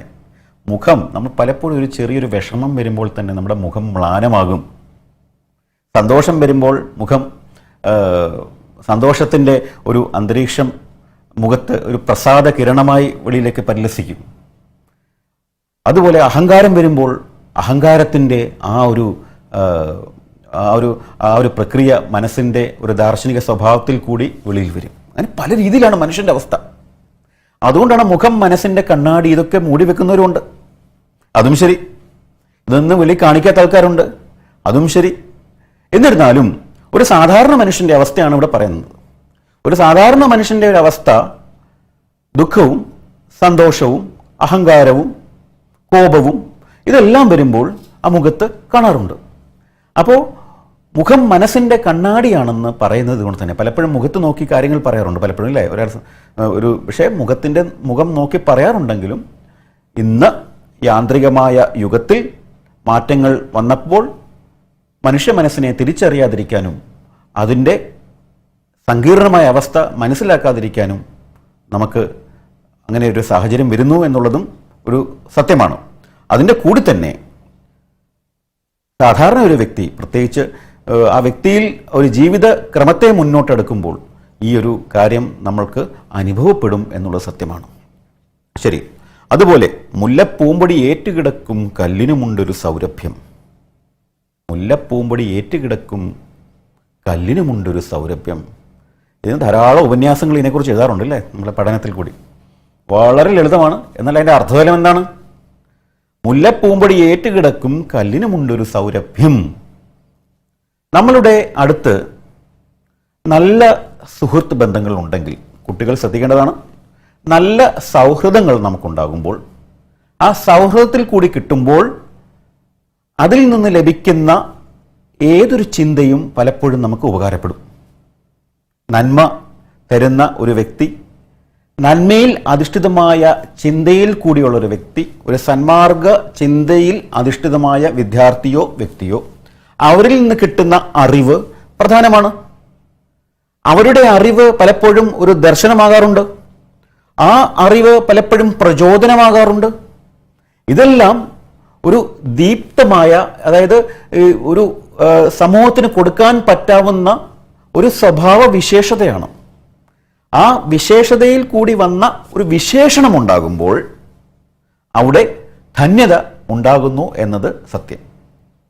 മുല്ലപ്പൂവ് നമ്മൾ കണ്ടുണ്ടല്ലോ, നമ്മുടെ മുറ്റത്ത് മുല്ലപ്പൂവ് കല്ലിൻ്റെ അടുത്ത് മുല്ലപ്പൂ കിടന്നാലും ആ കല്ലിൻ്റെ സുഗന്ധം മുല്ലപ്പൂവിൻ്റെ ഉണ്ടാവും. ശരി അല്ലേ? അപ്പം മാതാപിതാക്കൾ കൂടി ശ്രദ്ധിക്കേണ്ട ഒരു കാര്യം, നല്ല കാര്യങ്ങൾ, നല്ല ചിന്തകൾ, നല്ല കഥകൾ യുക്തമായ രീതിയിൽ മനസ്സിലാക്കുക, യുക്തമായ രീതിയിൽ വിദ്യാർത്ഥികൾക്ക് പറഞ്ഞു കൊടുത്താൽ തീർച്ചയായിട്ടും അവിടെ നല്ല സുഗന്ധമുണ്ടാവും. നമുക്ക് സുഗന്ധമാണല്ലോ വേണ്ടിയത്. സുഗന്ധമാണല്ലോ ജീവിതത്തിന് ഏറ്റവും വലിയൊരു ശ്രേഷ്ഠത. മനസ്സിൽ നിന്ന് വരുന്ന സുഗന്ധമാണ് പ്രവൃത്തിയായി വരുന്നത്. അപ്പം നല്ല സുഗന്ധം അവിടെ വരുമ്പോൾ നല്ല കർമ്മമാവും. നല്ല കർമ്മം കൊണ്ട് എന്താണ് പ്രയോജനം? നല്ല കർമ്മം കൊണ്ട് ആ വിദ്യാർത്ഥിക്ക് നല്ലതാണ്, കുടുംബത്തിന് നല്ലതാണ്, സമൂഹത്തിന് നല്ലതാണ്. അപ്പോൾ ഇതാണ് ഇത്രയും നമ്മൾ പഴഞ്ചൊല്ലുകൾ പറഞ്ഞപ്പോൾ ഇത്രയും പഴഞ്ചൊല്ലുകളിൽ നമ്മൾക്ക് കിട്ടുന്ന ഈ അറിവ് ചെറുതാണോ? അല്ല. ശ്രേഷ്ഠമാണോ? ആണ്. ധന്യതയുണ്ടോ? ഉണ്ട്. ഇങ്ങനെ പല രീതിയിലുള്ള ചെറിയ ചെറിയ കാര്യങ്ങൾ 3-4 പദങ്ങളിൽ മാത്രം അധിഷ്ഠിതമായ അറിവുകൾ കുറഞ്ഞ പക്ഷം ഒരു ദിവസമെങ്കിലും അതിൻ്റെ അർത്ഥ സംഗ്രഹത്തോടു കൂടി പറഞ്ഞു കൊടുക്കുന്നത് ഏറ്റവും ഉചിതം. അതിൻ്റെ ആശയ വിശകലനമുണ്ട്. ആശയത്തിൽ കൂടി വിശകലനം ഉദാഹരണ സഹിതത്തോടു കൂടി നമ്മൾ പഠിച്ചാൽ പലപ്പോഴും നന്മ, പലപ്പോഴും തിന്മയിൽ പോകാതെ, പലപ്പോഴും ജീവിതത്തിന് ഉള്ള ലക്ഷ്യം എല്ലാം ഇതിലടങ്ങിയിരിക്കുന്നു. അതുകൊണ്ടാണ് പഴഞ്ചൊല്ലിന് മലയാള സംസ്കൃതിയിൽ ഏറ്റവും ഉദാത്തമായ ഒരു സവിശേഷതയുള്ളത്. ഉദാത്തമായ സവിശേഷത എന്ന് വെച്ചാൽ അതുകൊണ്ടാണ് പലപ്പോഴും അറിവിൻ്റെ മേന്മ എന്നത് പറയാം. ഉറങ്ങുന്ന നേരത്ത് പലപ്പോഴും നമ്മൾ പല അധ്യായങ്ങളിൽ പറഞ്ഞ കാര്യമാണിത്. ഉറങ്ങുന്ന നേരത്ത് ഒരു കുട്ടിയുടെ മനസ്സിൽ ഉദിക്കുന്ന കഥയുടെ സാരാംശം, അല്ലെങ്കിൽ ഒരു പഴഞ്ചൊല്ലിൻ്റെ സാരാംശം നല്ല കഥയോടുകൂടി അവരുടെ മനതാരിലെത്തിയാൽ തീർച്ചയായിട്ടും പുലർച്ചെ എഴുന്നേൽക്കുന്ന ആ കുട്ടിക്ക് ഉണ്ടാകുന്ന, ആ കുഞ്ഞിന് ഉണ്ടാകുന്ന ആ മനസ്സിൻ്റെ ഉള്ളിൽ നിന്ന് വരുന്ന ആ ഒരു സ്പർശനം, ഒരു ചെറിയ സ്പർശനമാണത്. ചെറിയ മനസ്സിൽ കിട്ടുന്ന ഒരു സ്പർശനം ആ സത്യമാണ്. അത് പ്രതിഫലിക്കും. ആ പ്രതിഫലനമാണ് വ്യക്തിത്വം. ആ പ്രതിഫലനമുള്ള വ്യക്തിത്വം നിർമ്മിക്കപ്പെടുന്നത് നമ്മൾ തന്നെയാണ്. മലയാളത്തിൻ്റെ സൗകുമാര്യമാണ്. എത്ര മനോഹരമായ പഴഞ്ചൊല്ലുകളാണ് നമുക്കുള്ളത്. ഇത് നമ്മൾ നിത്യമായിട്ട് ഉപയോഗിക്കേണ്ടതുണ്ട്, അറിയേണ്ടതുണ്ട്. ശരി, നാം പലപ്പോഴും പല നാട്ടറിവുകളെക്കുറിച്ചും അതിൻ്റെ അർത്ഥതലങ്ങളെക്കുറിച്ചും പലപ്പോഴും പറയുകയുണ്ടായി. പല നാട്ടറിവുകളും പലപ്പോഴും നമുക്ക് ഗുണകരമായിട്ടുള്ള സവിശേഷത ഉള്ള ഒരു രീതി നമുക്ക് തന്നിട്ടുണ്ട്. നമുക്കൊന്ന് ചിന്തിക്കാം. പല കൃഷിയും നമ്മൾ ചെയ്യുന്നുണ്ട്, ഇല്ലേ? കൃഷി എന്നത് നമ്മളുടെ മണ്ണിൻ്റെ ഒരു രീതിയാണ്, ഒരു ക്രമീകരണമാണ്. പലപ്പോഴും മലയാള മണ്ണിൻ്റെ ആ മണ്ണിലുണ്ടാകുന്ന കൃഷി സങ്കല്പത്തിൻ്റെ രൂപാന്തരം നമുക്ക് ധന്യത നൽകിയിട്ടുണ്ട്. ആരോഗ്യമുള്ള ശരീരവും ആരോഗ്യമുള്ള മനസ്സും നമുക്ക് തന്നിട്ടുണ്ട്, സവിശേഷതയാണ്. നമുക്കിന്ന് ചില കാര്യങ്ങൾ അപ്പോൾ ചിന്തിച്ചു നോക്കാവുന്നത്. നമ്മൾ പലപ്പോഴും മണ്ണിൻ്റെ സവിശേഷത രാസവളത്തിൽ കൂടിയുള്ള പ്രയോഗമാണല്ലോ പലപ്പോഴും ഇന്ന്. ഇപ്പം ജൈവവളത്തിൻ്റെ സിദ്ധാന്തം പലപ്പോഴും നാം ഉപയോഗിക്കുന്നുണ്ട്. ജൈവവളത്തിൽ അധിഷ്ഠിതമായിട്ട് കൃഷി സങ്കല്പം നാം ചെയ്യുന്നുണ്ട്, കൃഷിയുടെ ക്രമീകരണം നമ്മൾ ചെയ്യുന്നുണ്ട്. നമുക്കറിയാവുന്ന കുറേ കാര്യങ്ങൾ നമുക്കൂടി ചിന്തിക്കാം. നാടൻ വാഴയെക്കുറിച്ച് നമ്മൾ പലപ്പോഴും പറഞ്ഞിട്ടുണ്ട്. പലപ്പോഴും ഒരു ചോദ്യത്തിന് ഉത്തരമായിട്ട് പറയുന്നു. ഈ നാടൻ വാഴ എന്ന് പറയുന്നത് പുതിയതായി ഉണ്ടാക്കുന്ന, അതിൻ്റെ ചുറ്റും ധാരാളം കന്നുകളുണ്ടല്ലേ? പലപ്പോഴും നാടൻ വാഴയുടെ ചുറ്റും ധാരാളം കന്നുകളുണ്ട്, പലതരത്തിലുള്ള ചെറുതായിട്ട് ഉണ്ടായി വരുന്നുണ്ട് അല്ലേ? പലപ്പോഴും നമ്മൾ വാഴ തുടർച്ചയായി വാഴ ഇങ്ങനെ വളരുന്നുണ്ട്. വാഴയുടെ കുല വെട്ടിയതിനു ശേഷം നമ്മൾ പലപ്പോഴും വാഴ അത് മുഴുവൻ അങ്ങ് പിഴുതു മാറ്റാറുണ്ട്. അതിൻ്റെ ചുറ്റുമുള്ള ഇലകളെല്ലാം നശിപ്പിക്കാറുണ്ട്. അപ്പം പലപ്പോഴും നമുക്ക് അറിഞ്ഞോ അറിയാതെയോ നാം ചെയ്യുന്ന ഒരു പ്രവൃത്തിയാണ്. സാധാരണ കുല മാത്രമേ വെട്ടാവൂ, വാഴക്കുല മാത്രമേ വെട്ടാവൂ. ഉണങ്ങിയ വാഴയിലയും പച്ച ഇലകളും അതിൻ്റെ പിണ്ടിയും അത് വെട്ടരുത്. കാരണം അതിൻ്റെ ചുറ്റുമുള്ള ഈ കന്നുകൾക്ക് അതൊരു വളമാണ്, നല്ലൊരു വളമാണ്. ഇവയെല്ലാം പുതിയ കന്നുകൾക്ക്, പുതിയ ഈ ഉണ്ടായി വരുന്ന വാഴയ്ക്ക് ചുറ്റുമുണ്ടാകുന്ന ഒരു സംസ്കൃതിയിൽ ഉള്ള ഒരു ജീവിത ക്രമത്തിൽ അധിഷ്ഠിതമായ മണ്ണിൻ്റെ സ്വഭാവമുള്ളതിന് ഇത് ഏറ്റവും ഉപയുക്തമാകും. പ്രായോഗികമായി അതിനെ നമ്മൾ കൊണ്ടുവരണം എന്നുള്ളതാണ് ഏറ്റവും വലിയ സത്യം. പലപ്പോഴും നമ്മൾ ചെയ്യാറില്ല.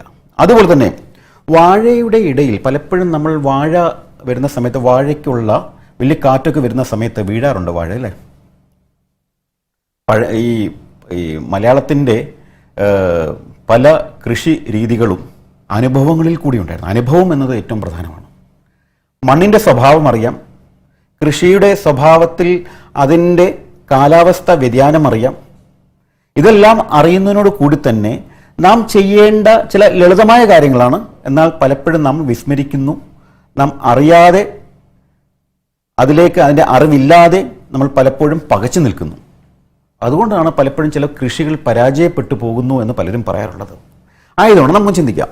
പലപ്പോഴും വാഴയുടെ ഇടയിൽ ശരിക്കും ഈ മുരിങ്ങ നടുന്ന രീതി നമുക്ക് പണ്ട് കണ്ടിട്ടുണ്ട്. ഈ മുരിങ്ങ നടുന്നതിൻ്റെ ഒരു ഗുണം എന്ന് പറയുന്നത് മുരിങ്ങ കിളരും.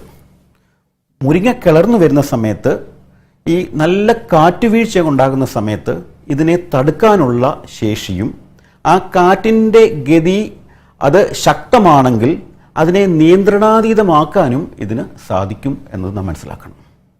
അപ്പം പലപ്പോഴും കാറ്റുവീഴ്ച എന്ന കാര്യം വളരെ കുറവാക്കാൻ ഇത് സാധിക്കുന്ന ഒരു ഏറ്റവും ഉത്തമമായ ഒരു രീതിയാണ്. പലപ്പോഴും നാം അവലംബിക്കാറില്ല. ചില സ്ഥലങ്ങളിൽ മാത്രം ഇപ്പോഴും അവലംബിക്കാറുണ്ട്.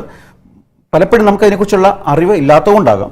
എന്നാലും നാം മനസ്സിലാക്കേണ്ട ഒരു കാര്യം, ഈ വാഴയുടെ ഇടയിൽ മുരിങ്ങ നട്ടാൽ മുരിങ്ങ കിളന്നു വരും. മുരിങ്ങ കിളന്നു വന്നാൽ വാഴയുടെ മുകളിൽ വരും. വാഴയുടെ മുകളിൽ വന്നു കഴിഞ്ഞാൽ കാറ്റുവീഴ്ച സാധാരണമാണ്. ഈ കാറ്റുവീഴ്ച സാധാരണ വരുന്ന സമയത്ത് ഇതിൻ്റെ അവസ്ഥ പലപ്പോഴും ഇത് വീഴും. ഇതിനെ തടുക്കാൻ പറ്റാവുന്ന ഏറ്റവും നല്ല ഒരു രീതിയാണ് ഈ വാഴയുടെ ഇങ്ങനെയുള്ള രീതികൾ നാം അവലംബിക്കേണ്ടത്. അതുപോലെ ഇത് ഒരു കാര്യങ്ങളുണ്ട്. നാം ഇന്ന് കണ്ടുവരുന്ന രാസവള ഉപയോഗക്രമത്തിൽ, അതിൻ്റെ ഉപയോഗത്തിൽ കൂടി നമ്മളെ മണ്ണിൻ്റെ ഗന്ധവും മണ്ണിൻ്റെ രൂപാന്തരവും വ്യത്യസ്തതയിലേക്ക് പോകുമ്പോൾ ഇവിടുന്ന് നാം കിട്ടുന്ന പച്ചിലയും അതുപോലെ ഇവിടുന്ന് കിട്ടുന്ന ആ പുതയിടുന്ന രീതിക്ക് അനുസൃതമായിട്ടുള്ള ഇലകളും ഇത് പലപ്പോഴും ജൈവ വള കൃഷിക്ക് ഉപയുക്തമായ രീതിയിലുള്ള ഒരു ക്രമീകരണമാണ്. ഇത് ക്രമത്തിൽ നാം മണ്ണിൽ ഉപയോഗിച്ചു കഴിഞ്ഞാൽ, ശ്രദ്ധിക്കുക, ഇത് ക്രമത്തിൽ നമ്മൾ മണ്ണിനോട് ഒരു സ്നേഹത്തോടെ ഉപയോഗിച്ചാൽ, മണ്ണിനെ സ്നേഹിക്കണം, അത് ഏറ്റവും പ്രധാനപ്പെട്ട കാര്യമാണ്. അപ്പം മണ്ണിൽ ഉപയുക്തമായ രീതിയിൽ അതിനെ ഉപയോഗിച്ച് കഴിഞ്ഞാൽ തീർച്ചയായിട്ടും ഇത് ഏറ്റവും ഉത്തമമായ ജൈവവളമാണ്. ഇതിൻ്റെ ഇലകളും പച്ചിലയും ഈ കമ്പുകളും, ഈ മുരിഞ്ഞ് നടന്ന കമ്പുകൾ ഇത് വീഴാറുണ്ട്. ഈ കാറ്റ് വരുന്ന സമയത്ത് ഇത് വീഴാറുണ്ട്. ഞാൻ ചില സ്ഥലങ്ങളിൽ കൃഷിയിൽ കണ്ടിട്ടുണ്ട് പലപ്പോഴും. അത് ശരിക്കും വിജയകരമായ ഒരു രീതിയാണെന്ന് പല കൃഷിക്കാരും പറയാറുണ്ട്. മലയാളത്തിൻ്റെ മണ്ണിലുണ്ടാകുന്ന കാര്യങ്ങളാണ്. അതുപോലെ തന്നെയാണ് ഉമി. നെല്ല് കുത്തി അരിയാകുമ്പോൾ വെറുതെ കളയുന്നതാണ് നമ്മൾ ഉമി, ഇല്ലേ? ഉമി എല്ലാവർക്കും അറിയാം. ഉമി എന്ന് പറയുന്നത് ഈ ഒന്നാന്തരം ജൈവവളമാണ് ഈ ഉമി എന്ന് പറയുന്നത്. ധാരാളം സിലിക്കോൺ അതിൽ നിന്ന് കിട്ടുമെന്നാണ് ശാസ്ത്രജ്ഞർ പറയുന്നത്. അപ്പോൾ ശ്രദ്ധിക്കേണ്ട ഒരു കാര്യം, ഈ ഉമി എന്നത് ഏറ്റവും നല്ലൊരു കീടനാശിനിയാണ്. നമ്മളുടെ വയൽ കൃഷികളിൽ ഈ ഉമി ഇടുന്ന ഒരു രീതി പണ്ടേ നമുക്കുണ്ട്. കാലാന്തരങ്ങളിൽ മാറ്റം വന്നപ്പോൾ, അതിൻ്റെ ഉപയോഗം കുറഞ്ഞപ്പോൾ, അതിനുള്ള അറിവ് കുറഞ്ഞു വന്നപ്പോൾ അത് നിത്യമായി ഉപയോഗിക്കാതെയായി. അപ്പം നെല്ലിന് നല്ല കരുത്തുള്ളതാണ് ഉമി. നെല്ലിൻ്റെ സംഭരണ വ്യവസ്ഥയിൽ, നെല്ലിൻ്റെ കൃഷി സമ്പ്രദായത്തിൽ ഈ ഉമിയുടെ ഉപയോഗം വയലിൻ്റെ സങ്കല്പത്തിൽ, വയൽ കൃഷിയിൽ നിത്യമായി ഉപയോഗിച്ചിരുന്ന മലയാളി അതിനുശേഷം നമ്മൾക്ക് ഈ കൃഷി ഇല്ലാതായപ്പോൾ പലപ്പോഴും അതിൻ്റെ അറിവ് നഷ്ടപ്പെട്ടു എന്നെന്ന് പറയാം. ഉമി കൊണ്ട് നമ്മൾ ഏറ്റവും ഉപയുക്തമായ രീതിയിലുള്ള കൃഷി രീതി നമുക്ക് അവലംബിക്കാം. അപ്പോൾ ഇവിടുന്ന് മനസ്സിലാക്കേണ്ടത്, ഉമി ഏറ്റവും നല്ലൊരു ജൈവ വളമാണ്, മണ്ണിന് ഗുണം ചെയ്യും, കൃഷിക്ക് ഏറ്റവും യുക്തമായ ഒരു ഔഷധമാണ്. അതുപോലെയാണ് തവിടെണ്ണ. നമ്മളിപ്പോഴും പലപ്പോഴും നമുക്ക് കാണാൻ സാധിക്കും തവിടെണ്ണ ഉപയോഗിക്കുന്നത്, അല്ലേ? തവിട് എണ്ണ. ഈ തവിടെണ്ണ പലപ്പോഴും ഇന്ന് കണ്ടുവരുന്ന പല രോഗങ്ങൾക്ക് ഏറ്റവും ഗുണകരമാണ്. പ്രത്യേകിച്ച് കൊളസ്ട്രോൾ പോലെ വരുന്ന ഈ രോഗങ്ങൾക്ക് ശരിയായ രീതിയിൽ തവിടെണ്ണ ഉപയോഗിച്ച് കഴിഞ്ഞാൽ പലപ്പോഴും ഈ രോഗങ്ങളെ ദൂരെ നിർത്താം എന്നതാണ് ഈ വൈദ്യന്മാർ പറയാറുള്ളത്. അങ്ങനെ മലയാളത്തിൻ്റെ മണ്ണിൽ എത്ര കാര്യങ്ങളാണ് നമുക്കുള്ളത്. മലയാളം എന്ന ഭാഷയെ പഠിക്കുമ്പോൾ, മലയാളം എന്ന അറിവിനെ നാം ഉൾക്കൊള്ളുമ്പോൾ, അതിൻ്റെ അന്തരാർത്ഥങ്ങളിലുള്ള ആ അറിവിൻ്റെ ശ്രേണി മനുഷ്യന് എന്നും ഉപകാരപ്പെടുകയും ലോകത്തിന് ദർശനം കൊടുക്കുകയും മനുഷ്യത്വപരമായ ജീവിത സംസ്കാരത്തിൽ അതിനെ ഒരു വ്യക്തമായ ആദർശ സിദ്ധാന്തത്തോടു കൂടി തുയിലുണർത്തുകയും ചെയ്യുന്ന ഒരു ക്രമീകൃതമായ ഔഷധം തന്നെയാണ് എന്ന് പറയാം. അത്ര മനോഹരമാണ് മലയാളം എന്ന ഭാഷ, അതിൽ അടങ്ങിയിരിക്കുന്ന അറിവ്. നാം കേട്ടിട്ടുണ്ട് ഈ അരിയെപ്പറ്റി, മുളപ്പിച്ച അരി കേട്ടില്ലേ? പലപ്പോഴും പറയാറുണ്ട് നമ്മുടെ കൃഷിയുടെ വയൽ കൃഷി ചെയ്യുമ്പോൾ ഈ മുളപ്പിച്ച അരി എന്ന് പറയുന്നത് ഏറ്റവും നല്ല, നമ്മുടെ ശാരീരികമായിട്ട് ഉപയോഗിക്കാൻ പറ്റാവുന്ന ഏറ്റവും വലിയൊരു ഭക്ഷണ രീതിയാണ്. ഈ മുളപ്പിച്ച ചെമ്പരി ആരോഗ്യ സംരക്ഷണത്തിന് ഏറ്റവും നല്ലതാണെന്ന് പറയുന്നു. കാര്യം നെല്ല് 10-12 മണിക്കൂർ വെള്ളത്തിലിട്ട് കുതിർത്തിട്ട് 1-2 ദിവസം വെച്ചിരുന്നാൽ മുള പൊട്ടാൻ തുടങ്ങും, നമുക്കറിയാം, അല്ലേ? നെല്ല് 10-12 മണിക്കൂർ വെള്ളത്തിലിട്ട് കുതിർത്തിട്ട് 1-2 ദിവസം വെച്ചിരുന്ന നമുക്ക് മുള പൊട്ടും. അപ്പോൾ ഈ മുള പൊട്ടുന്ന അരി എടുത്തിട്ട് ഇതിൻ്റെ സാങ്കേതിക വിദ്യ ഇതാണ്. ഇതിൻ്റെ സാങ്കേതിക വിദ്യ, ഈ മുള പൊട്ടിയ അരി എടുത്തിട്ട് ഇതിനെ നമ്മൾ ഉപയോഗിച്ചു കഴിഞ്ഞാൽ, അരിയായിട്ട് നമ്മുടെ ഭക്ഷണ രീതിയിൽ ഉപയോഗിച്ചു കഴിഞ്ഞാൽ പലപ്പോഴും പല രോഗങ്ങൾക്ക് വരെ പ്രതിരോധ ശക്തിയുള്ള ഔഷധമാണെന്നും പറയുന്നു. അതുകൊണ്ടാണ് നമുക്ക് നിത്യമായ സൂക്ഷ്മമായ അറിവ് ഉപയോഗിച്ച ശേഷം ആ അറിവിനെ നമ്മൾ ജീവിതത്തിൽ ഉപയോഗിക്കുക എന്നുള്ളതാണ് പ്രധാനം. ആ അറിവ് ശാസ്ത്രീയമായിട്ടുള്ള മണ്ണിനോട് ബന്ധപ്പെട്ട് അതിൻ്റെ താത്വികമായ അറിവ് ഉൾക്കൊണ്ടുകൊണ്ട് ശരിയായ രീതിയിലുള്ള ജീവിത ക്രമീകരണത്തിന് ഉപയോഗിച്ചു കഴിഞ്ഞാൽ അത് അവിടെ ധന്യത ഉണ്ടാവും. അപ്പോൾ ഇവിടെ അതാണ് നടക്കുന്നത്. ഈ അരി പാചകം ചെയ്ത് കഴിച്ചാൽ, പ്രത്യേകിച്ച് ഇന്ന് വരുന്ന ഈ പ്രമേഹം, കുടലിനുള്ള രോഗങ്ങൾ, ഹൃദ്രോഗം, തലവേദന, ഇതിനൊക്കെ ഒരു പരിധിവരെ ഇല്ലാതാക്കാനും ഒരു പരിധിവരെ ക്രമീകരിക്കാനും സാധിക്കും എന്നാണ് പറയാറുള്ളത്. അതുപോലെയാണ് നാടൻ പശുക്കൾ. എന്തെന്ത് കാര്യങ്ങൾ! നാടൻ പശുക്കൾ നമുക്ക് ഇപ്പോഴും കാണാനില്ല കേട്ടോ. പലപ്പോഴും ഈ മലയാളത്തിൻ്റെ മണ്ണിലുള്ള ഈ നാടൻ പശുക്കളുടെ, ഇത് പ്രത്യേകിച്ച് നാടൻ പശുക്കളുടെ പ്രത്യേകത എന്ന് വെച്ച് കഴിഞ്ഞാൽ, ഇത് ചൂടും തണുപ്പും മഴയും അതുപോലെ ഈർപ്പവും ഇതെല്ലാം ഏത് പ്രതികൂല സാഹചര്യത്തെയും അതിൽ നിന്ന് ഉരുത്തിരിഞ്ഞ ഒരു ജീവിത രീതിയാണ് ഈ നാടൻ പശുക്കൾക്ക് മേഞ്ഞിങ്ങനെ പോകുന്ന ഒരു സ്ഥലത്ത്. അപ്പോൾ നാടൻ പശുക്കളുടെ ചുമൽ ഉയർന്ന ഒരു പൂഞ്ഞ എന്ന് പറയുന്ന ഉയർന്നു നിൽക്കുന്ന ഒരു ഭാഗമുണ്ട്. നമ്മൾ പലപ്പോഴും കണ്ടു കാണും നാടൻ പശുക്കളുടെ. ഈ പൂഞ്ഞ എന്ന് പറയുന്ന ഒരു പ്രത്യേക ഭാഗം സൂര്യരശ്മിയിൽ നിന്ന് ലഭിക്കുന്ന ഒരു ഔഷധ ക്രമീകൃതമുള്ള ഈ രശ്മി ഇതിലേക്ക് പതിക്കുമ്പോൾ അതിൽ നിന്ന് നമുക്ക് കിട്ടുന്ന ഈ പാൽ തീർച്ചയായിട്ടും ഏറ്റവും വലിയ ഔഷധത്തിന് ഏറ്റവും വലിയൊരു സഹായകമാണെന്നാണ് ഭിഷഗ്വരന്മാർ പറയാറുള്ളത്. ചില കാര്യങ്ങൾ അതിൻ്റെ ശാസ്ത്രീയ വീക്ഷണത്തോടു കൂടി പഠിച്ചെങ്കിൽ മാത്രമേ മലയാളത്തിൻ്റെ അറിവ് പൂർണ്ണമാകൂ എന്നത് പറയാൻ സാധിക്കും. വളരെ വിശാലമായ ഒരു ചിന്തയും വളരെ വിശാലമായ അറിവും കാഴ്ചപ്പാടും ധാർമ്മികതയും നീതിബോധവും എല്ലാം ജീവിതക്രമത്തിൽ ഉണ്ടാക്കുക എന്നുകൂടി നമ്മുടെ ലക്ഷ്യത്തിലുണ്ട്. ഒരു നല്ല വ്യക്തിയെ, അതിലുള്ള നിർമ്മാണത്തെ, ഒരു വിദ്യാർത്ഥിയെ വളർത്തിയെടുത്തു കഴിഞ്ഞാൽ നിത്യമായ ജീവിത ആശയങ്ങൾക്കും അതിൻ്റെ ലക്ഷ്യത്തിനും പൂർത്തീകരണം ഉണ്ടാകും എന്നത് നാം മനസ്സിലാക്കേണ്ടതുണ്ട്.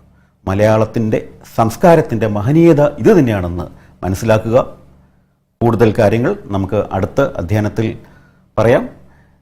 എല്ലാവർക്കും ഒരിക്കൽ കൂടി നന്ദി, നമസ്കാരം.